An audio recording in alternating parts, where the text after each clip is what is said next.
Merong sinabi ang isang vlogger na si Tatay Bebot. Paki-follow na lang mga viewers. Ang sabi niya, yung mga anay daw, sugo din ng Panginoon.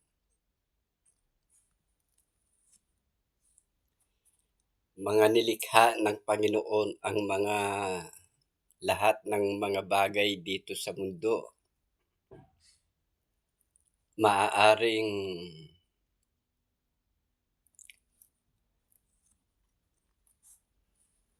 kinalabit ng dyablo ang Panginoon. Subukin mo nga yung lingkod mong yan, katulad ng nangyari kay Job.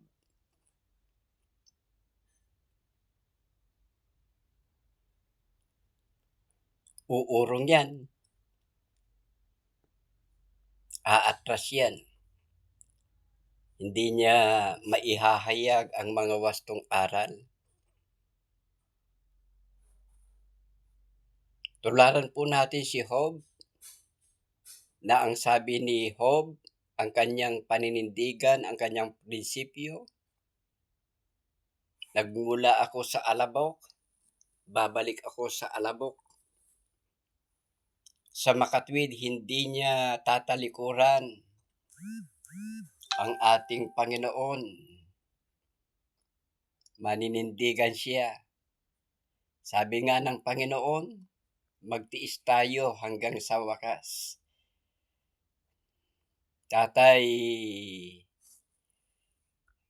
Tatay Bebot, no retreat, no surrender. Gusto kitang makasama sa gawain ng Panginoon.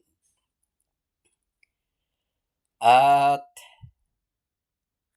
ito'y isang paalaala, sabi ng Panginoon,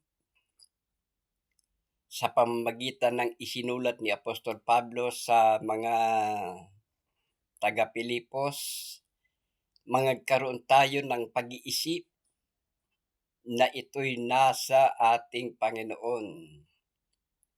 Bagamat siya'y nasa anyong Diyos, hindi niya inaring isang bagay panangnan ang pagkapantay niya sa Diyos, kundi bagkus hinubad niya ito nakitulad sa mga tao. Kaya ang ibig lang sabihin nito yung kababaang loob, yung pasensya. Kaya sabi ko nga,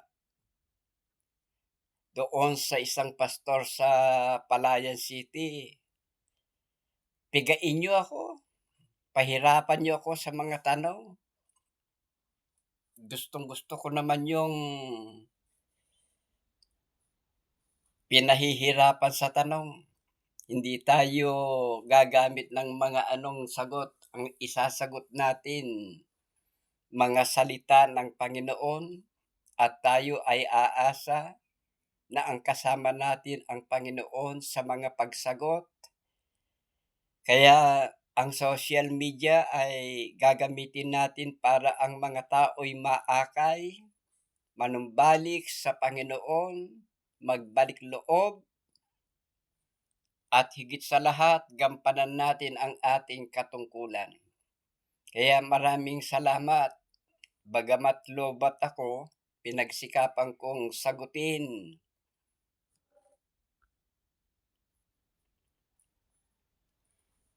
Kaya